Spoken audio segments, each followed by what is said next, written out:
Hello friends, this is SP Singh and welcome to smarter everyday.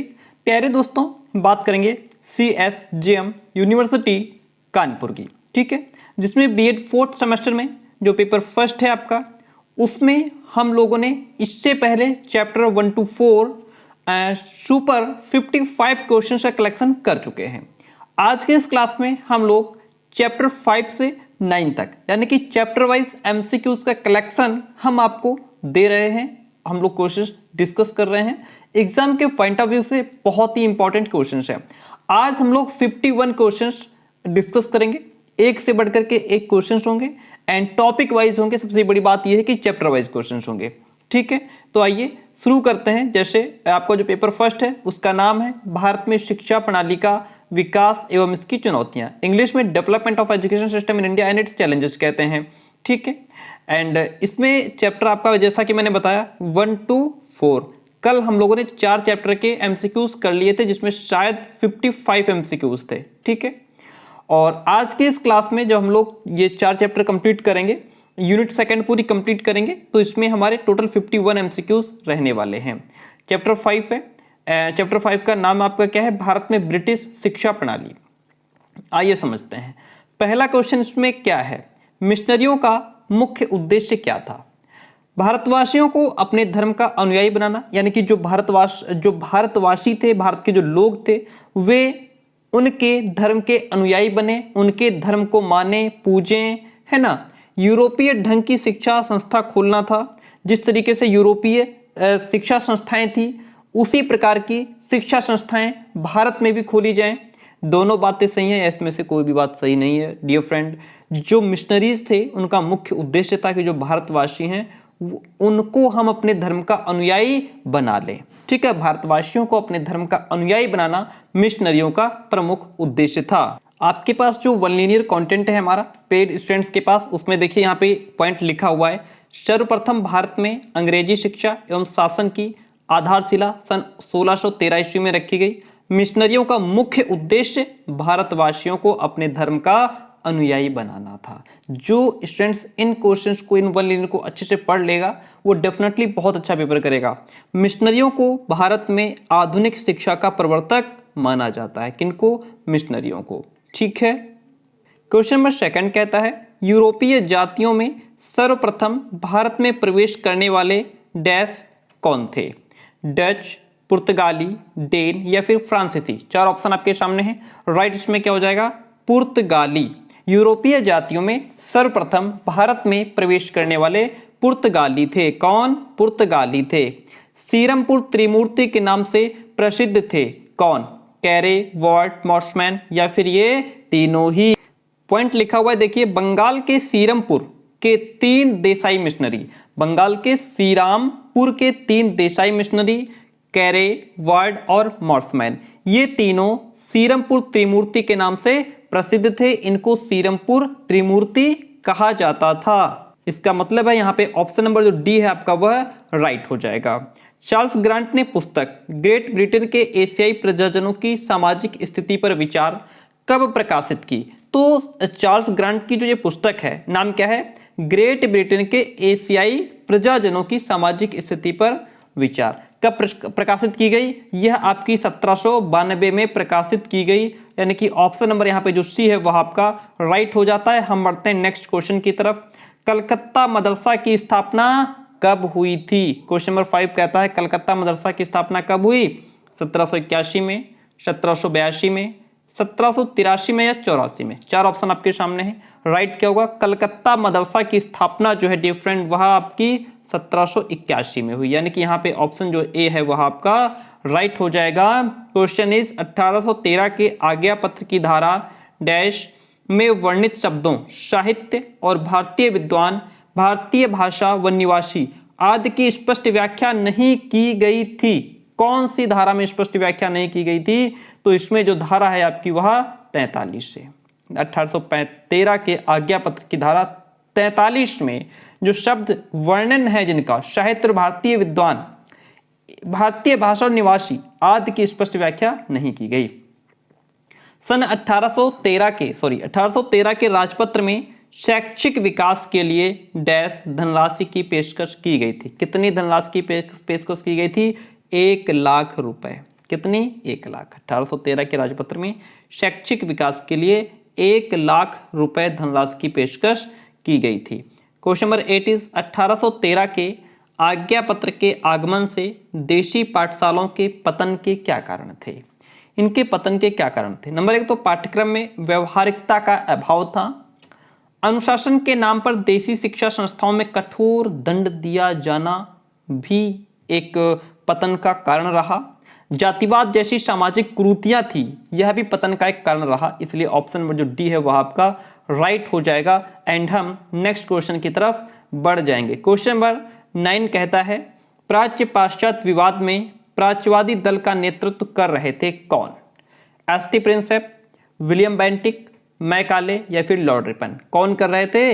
इसमें आपके ST. Prinsep जो थे यह प्राच्य पाश्चात्य विवाद में प्राच्यवादी दल का नेतृत्व करने वाले आपके एस.टी. प्रिंसेप थे। लॉर्ड ऑकलैंड के द्वारा प्राच्य शिक्षा की उन्नति के लिए डैश रुपए की अतिरिक्त धनराशि की व्यवस्था की गई थी। कितने रुपए की? 31,000 रुपए की अतिरिक्त धनराशि की व्यवस्था की गई थी। अब हम बात करते हैं चैप्टर नंबर 6 की। ठीक है, इसका नाम है मैकाले का घोषणा पत्र एवं बेंटिक प्रस्ताव 1835। आइए इसके क्वेश्चंस डिस्कस करते हैं। देखिए पहला क्वेश्चन आपके सामने है, मैकाले गवर्नर जनरल के कानूनी सलाहकार के रूप में भारत आया। किस सन में भारत आया? 1834 में, 1835, 1836 या फिर 1839? चार ऑप्शन आपके सामने हैं। राइट, इसमें क्या हो जाएगा? देखिए यहाँ पे चैप्टर 6 में साफ साफ लिखा है लॉर्ड विलियम बेंटिक की सहायता के लिए लॉर्ड मैकाले 13 जून सन 1834 में, कब? 13 जून सन 1834 को गवर्नर जनरल की काउंसिल के कानूनी सलाहकार के रूप में भारत आया था। ठीक है, पहली बात क्लियर हो गई। आगे बढ़ तो यहाँ पे ऑप्शन नंबर जो हमारा ए है वह राइट हो जाएगा। ठीक है, मैकाले ने अपने विवरण पत्र में किस भाषा को शिक्षा का माध्यम बनाने की संस्तुति की थी? तो मैकाले का जो विवरण पत्र था उसमें उसने कौन सी भाषा? अंग्रेजी भाषा को शिक्षा का माध्यम बनाने की उसने संस्तुति की थी। ठीक है, अंग्रेजी भाषा को। Option C is the right one over here. Next question की बात करते हैं। आपको बताते चलें कि ये जो आप नोट्स हमारे देख रहे हैं ये नोट्स हमारे वन लीनियर हैं। ठीक है, और ये पेड स्टूडेंट्स को फॉरवर्ड किए जाते हैं। हमने आपको बार बार बताया हुआ है, कई क्लासेस में बताया हुआ है। ठीक है, तो इसमें ये जो पेड नोट्स होते हैं ये चारों पेपर कंप्लीट आपको प्रोवाइड कराए जाते हैं पीडीएफ फॉर्म में। ठीक है, इनके लिए आपको कुछ फीस पे करनी होती है। फीस पे करने के बाद नोट्स आपको पीडीएफ फॉर्म में फॉरवर्ड कर दिए जाते हैं। अब अगर आप इंटरेस्टेड हैं, नोट्स आप देख सकते हैं किस तरीके से वन लीनियर तैयार किया गया है और आपको full subjective, objective, one linear ये सारा कंटेंट प्रोवाइड कराया जाता है। ओके, नंबर नोट कर लीजिए। अगर आप इंटरेस्टेड हैं तो आप नोट्स ले सकते हैं 9628182649। ठीक है, इस नंबर पर व्हाट्सएप मैसेज के नोट्स की इंफॉर्मेशन आप ले सकते हैं। याद रखिएगा हमारे नोट्स लेने के बाद आपको बाहर से कुछ भी खरीदने की आवश्यकता नहीं रह जाती है। मैकाले के विवरण पत्र में राजपत्र 1813 की निम्नलिखित धारा की व्याख्या की गई। किसकी व्याख्या की गई है? धारा 41 की व्याख्या है, धारा 42, 40 या फिर 43। तो मैकाले का जो विवरण पत्र था उसमें राजपत्र 1813 की जो धारा है वह 43 है। ठीक है, धारा 43 की व्याख्या की गई है। ऑप्शन डी यहाँ पे आपका राइट हो जाता है। ऑकलैंड ने अपनी शिक्षा नीति कब घोषित की थी? 1834 में, 35 में, 36 में या फिर 39 में? चार ऑप्शन आपके सामने हैं। राइट, इसमें क्या रहेगा? ऑकलैंड ने अपनी जो शिक्षा नीति घोषित की थी वह आपकी 1839 में की थी, 1839 में। मैकाले ने प्राच्य संस्थाओं के लिए अपने विवरण पत्र में संस्तुति की थी। किस बात की? इन्हें चलने दिया जाए, प्राच्य संस्थाओं को चलने दिया जाए, इस बात की उसने संस्तुति की थी। इन्हें सरकारी अनुदान दिया जाए, इन्हें बंद कर दिया जाए या इन्हें स्थानीय निकायों को सौंप दिया जाए। तो मैकाले ने प्राच्य संस्थाओं के लिए अपने विवरण पत्र में जो बात कही वो ये कही कि इन्हें बंद कर दिया जाए। मैकाले का पूरा नाम क्या था? मैकाले का पूरा नाम थॉमस नेकिंगटन मैकाले था। थॉमस नेकिंगटन मैकाले था। ऑप्शन बी आपका राइट हो जाता है। क्वेश्चन नंबर नेक्स्ट की बात करेंगे, मैकाले की रिपोर्ट स्वीकार की लॉर्ड ऑकलैंड ने, Lord William Bentinck, Lord Warren Hastings या फिर लॉर्ड कर्जन ने। क्या राइट आंसर हो जाएगा? मैकाले की जो रिपोर्ट एक्सेप्ट की गई वह लॉर्ड विलियम बेंटिक के द्वारा एक्सेप्ट की गई, स्वीकार की गई। लॉर्ड मैकाले ने अपना विवरण पत्र विलियम बेंटिक के पास प्रस्तुत किया। कब? तो लॉर्ड मैकाले ने जो अपना विवरण पत्र था वह विलियम बेंटिक के पास 8 फरवरी सन 1835 को प्रस्तुत किया। यहाँ पे स्टेटमेंट लिखा है, लॉर्ड मैकाले ने अपना विवरण पत्र जो है वह विलियम बेंटिक के पास 8 फरवरी 1835 को उसने प्रस्तुत किया। जो मैकाले था जो था यह प्राच्य शिक्षा और संस्कृत का कड़ा आलोचक था। इसका पूरा नाम थॉमस नेकिंगटन मैकाले था। इसका स्टेटमेंट था कि भारत व अरब देशों का समस्त शिक्षा साहित्य यूरोपीय साहित्य की एक अलमारी के बराबर है, यानी कि इसने भारतीय साहित्य का उपहास किया। ठीक है, तो अंग्रेजी शिक्षा की प्रगति में मैकाले एक मार्गदर्शक कहलाता है। एंड इसने 8 फरवरी 1835 को अपना विवरण पत्र विलियम बेंटिक के पास इसने प्रस्तुत किया। क्वेश्चन नंबर 8 क्लियर हुआ। 9 इज शिक्षा छनाई का सिद्धांत लागू किया गया। जन शिक्षा के लिए, उच्च वर्ग की शिक्षा हेतु, यूरोप वासियों की शिक्षा के लिए या फिर इनमें से किसी के लिए नहीं। शिक्षा छनाई का जो सिद्धांत था वह आपका जन शिक्षा हेतु सामान्य जो है कि जन शिक्षा के लिए शिक्षा छनाई का सिद्धांत लागू किया गया, जिसका मतलब ये था कि उच्च वर्ग के लोगों को शिक्षित कर दिया जाए, निम्न वर्ग के लोग स्वतः ही शिक्षित हो जाएंगे। ठीक है, option A is the right one. Question number 10 is William Bentinck ने सरकारी विज्ञप्ति के द्वारा भारत की भावी शिक्षा नीति की घोषणा कब की थी? तो इसने जो है 7 मार्च 1835 को विलियम बेंटिक ने एक सरकारी विज्ञप्ति के द्वारा भारत की भावी शिक्षा नीति, भावी मतलब इन फ्यूचर जो आने वाली शिक्षा नीति है उसकी घोषणा 7 मार्च 1835 को की थी। बेंटिक प्रस्ताव के अनुसार भारत में अंग्रेजी माध्यम की अंग्रेजी शिक्षा प्रणाली का आरंभ हुआ। बात ठीक है। विद्यालय पाठ्यचर्या में प्राच्य भाषा व साहित्य के स्थान पर पाश्चात्य ज्ञान विज्ञान को स्थान दिया गया।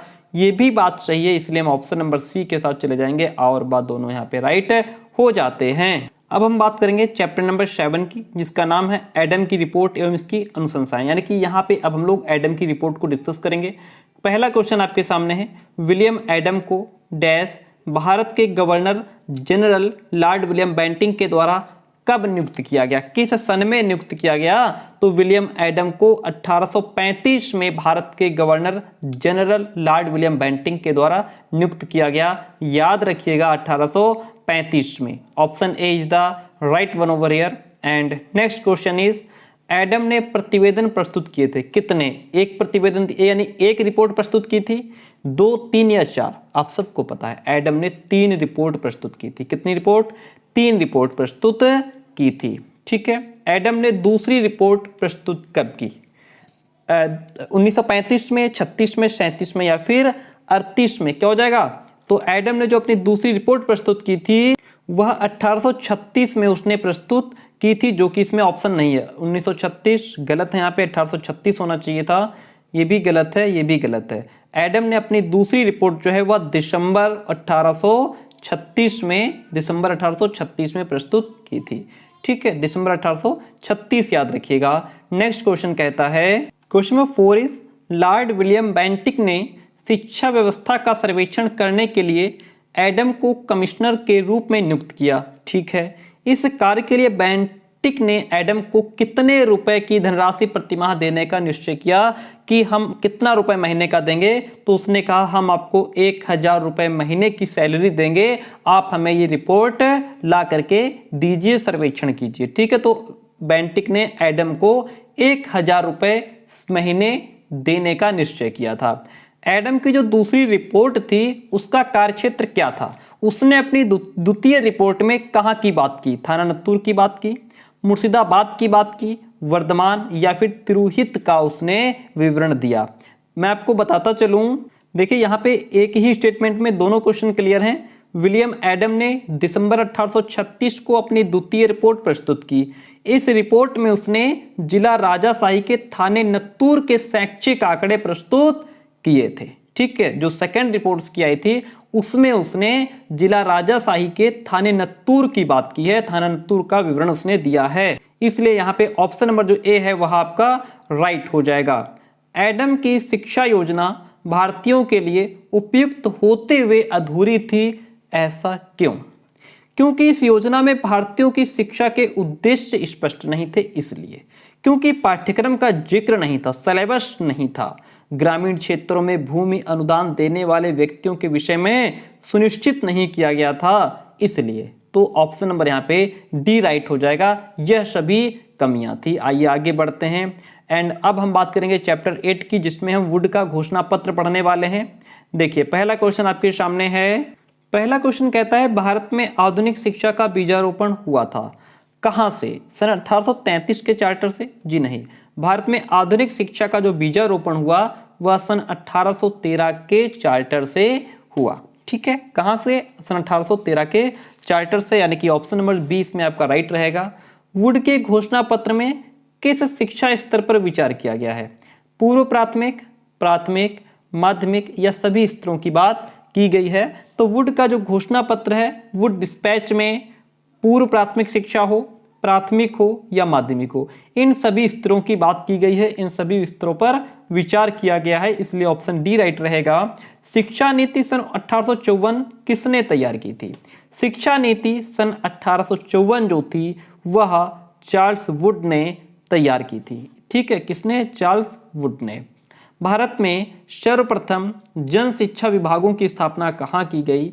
तो भारत में सबसे पहले जन शिक्षा विभागों की स्थापना प्रांतों के मुख्यालयों पर की गई। जितने भी प्रांत थे, जितने भी प्रदेश के उनके जो मुख्यालय थे वहां जन शिक्षा विभागों की स्थापना की गई। नेक्स्ट क्वेश्चन कहता है वुड का घोषणा पत्र एक लंबा अभिलेख था, कितने अनुच्छेद थे उसमें? 95, 101, 100 या 99? 99। राइट आंसर क्या रहेगा? वुड के घोषणा पत्र में 100 अनुच्छेद थे, यानी कि 100 अनुच्छेदों का एक अभिलेख था वुड का घोषणा पत्र। वुड के घोषणा पत्र में किसका सिद्धांत अपनाया गया है? वुड के घोषणा पत्र में जन शिक्षा का सिद्धांत अपनाया गया है। किसका सिद्धांत? जन शिक्षा का सिद्धांत। क्वेश्चन नंबर 7 इज वुड का आज्ञा पत्र प्रकाशित हुआ था कब? तो वुड का जो आज्ञा पत्र है यह 19 जुलाई 1854 को प्रकाशित हुआ। 19 जुलाई 1854 को वुड का आज्ञा पत्र प्रकाशित हुआ। Option A is right one. आज्ञा पत्र ने भारत में विश्वविद्यालय की स्थापना आदर्श मानकर किए जाने का सुझाव दिया था। किसको दिया था? तो इन्होंने ये सुझाव नालंदा विश्वविद्यालय को दिया था। किसको? नालंदा विश्वविद्यालय को ये सुझाव दिया था। ऑप्शन बी राइट हो जाएगा। एंड हम बढ़ते हैं नेक्स्ट क्वेश्चन की तरफ। क्वेश्चन नंबर 9 इज शिक्षा नीति 1854 में सहायता अनुदान किन विद्यालयों को देने की घोषणा की गई? शिक्षा नीति 1854 में सहायता अनुदान जो था वह आपका चाहे वो केवल मिशनरी विद्यालय हो, कंपनी हो या देशी हो, इन सभी विद्यालयों को देने की घोषणा की गई थी। सभी को देने की घोषणा की गई थी। ठीक है, केवल मिशनरी विद्यालय हो, केवल कंपनी विद्यालय हो या केवल देशी विद्यालय हो। यह घोषणा पत्र भारतीय शिक्षा का शिलाधार है। भारत में आधुनिक शिक्षा प्रणाली का शिलान्यास इसी ने किया। यह स्टेटमेंट किसका है? यह स्टेटमेंट हैम्पटन का है। हैम्पटन ऐसी बात कहते हैं। क्वेश्चन नंबर 10 इज वुड के घोषणा पत्र ने उच्च शिक्षा के विषय में क्या कहा है? विश्वविद्यालयों को स्वायत्तता दी जाए, ये वुड के घोषणा पत्र ने क्या शिक्षा उच्च शिक्षा के विषय में कहा है?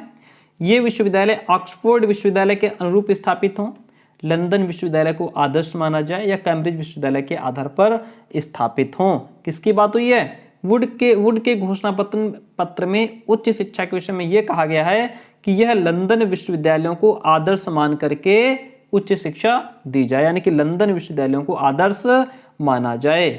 नेक्स्ट चैप्टर है हमारा चैप्टर नंबर 9, जिसका नाम है भारतीय शिक्षा आयोग, जिसको हम हंटर आयोग भी कहते हैं। 1882 की अनुशंसाएं एवं इसका शिक्षा के क्रमिक विकास पर क्या प्रभाव पड़ता है, इसको डिस्कस करते हैं। देखिए पहला क्वेश्चन आपके सामने है, सन 1901 की जनगणना के अनुसार भारत में साक्षरता दर क्या थी?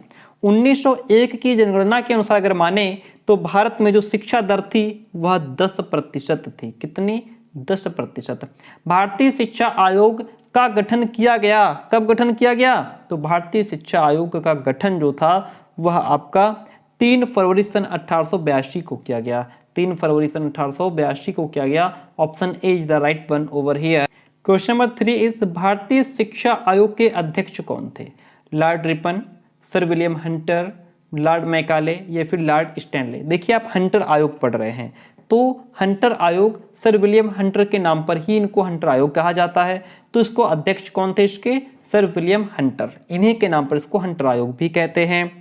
प्राथमिक शिक्षा को स्थानीय निकायों को सौंपने का सुझाव किसने दिया था? यह आपके भारतीय शिक्षा आयोग ने दिया था। किसने दिया था? भारतीय शिक्षा आयोग ने दिया था। माध्यमिक स्तर के पाठ्यक्रम को आ और बा वर्ग में विभाजित करने का सुझाव किसने दिया? तो यह आपके हंटर कमीशन ने दिया था। ऑप्शन बी इसमें राइट हो जाएगा। Question number 6 is Hunter commission ने माध्यमिक शिक्षा के माध्यम के विषय में क्या सुझाव दिया था? तो हंटर कमीशन ने माध्यमिक शिक्षा का माध्यम क्या होना चाहिए इसके बारे में सुझाव ये दिया था कि नहीं, इसके बारे में कोई सुझाव ही नहीं दिया। क्या? इसके बारे में कोई सुझाव ही नहीं दिया। ऑप्शन डी आपका राइट हो जाएगा। भारतीय शिक्षा आयोग की सिफारिशों के परिणाम स्वरूप देश में कितने प्रशिक्षण कॉलेज स्थापित हुए? तो ये आपके 6 जो प्रशिक्षण कॉलेज थे वह स्टैब्लिश हुए, यानी कि उनकी स्थापना हुई। आयोग ने भारतीयों को शिक्षा का उत्तरदायित्व देने का सुझाव दे करके उनमें और देश में राष्ट्रीय चेतना को जागृत किया। उनमें और देश में राष्ट्रीय चेतना को जागृत करने का काम किया। क्वेश्चन नंबर 9 इज सन 1882 के हंटर आयोग की निम्न में से कौन सी सिफारिश थी? सिफारिश उनकी क्या थी? प्राविधिक कॉलेज खोले जाएं, व्यावसायिक कॉलेज खोले जाएं या इंजीनियरिंग कॉलेज स्थापित किए जाएं, या फिर क्या होना चाहिए? माध्यमिक विद्यालयों की अंतिम कक्षाओं में व्यावसायिक शिक्षा दी जाए। ये सिफारिश थी। ऑप्शन डी जो है यहाँ पे आपका राइट हो जाता है। भारतीय शिक्षा आयोग ने निम्न संस्तुति नहीं की। किस बात की? अध्यापक शिक्षा की संस्तुति नहीं की, या फिर धार्मिक शिक्षा की, या पिछड़ी जातियों की, या फिर आदिवासियों की शिक्षा की? जी हाँ डियर फ्रेंड, भारतीय शिक्षा आयोग ने धार्मिक शिक्षा की। किसकी? भारतीय शिक्षा आयोग ने धार्मिक शिक्षा की संस्तुति नहीं की है। ऑप्शन बी यहाँ पे आपका राइट हो जाता है। हंटर आयोग में कितने सदस्य थे? तो जो हंटर कमीशन था उसमें आपके 20 सदस्य थे। कितने सदस्य थे? 20 सदस्य थे। ऑप्शन ए आपका राइट हो जाएगा। और हम बढ़ेंगे नेक्स्ट चैप्टर की तरफ। लास्ट के 2 क्वेश्चन बचते हैं, ठीक है। और आपसे हमने बताया है जो आपने वलीन हमने आपको दिखाए हैं, जो कंटेंट आपको दिखाया है उसको लेना चाहें तो जो नंबर हमने दिया था उस पर व्हाट्सएप मैसेज करके नोट्स की इन्फॉर्मेशन ले सकते हैं। हंटर आयोग के प्रतिवेदन में कितने पन्ने थे? तो इसमें आपके 600 पन्ने थे। कितने? 600 पन्ने थे, ध्यान रखिएगा। हंटर आयोग में प्राथमिक शिक्षा के क्या उद्देश्य थे? जन शिक्षा का प्रसार हो, व्यावहारिक और सामान्य जीवन हेतु उपयोगी शिक्षा होनी चाहिए। ये प्राथमिक शिक्षा के उद्देश्य थे। ऑप्शन यहाँ पे जो सी है आपका वह राइट हो जाएगा। और हम मिलते हैं नेक्स्ट क्लास में। क्लास कैसी रही कमेंट करके जरूर बताइएगा।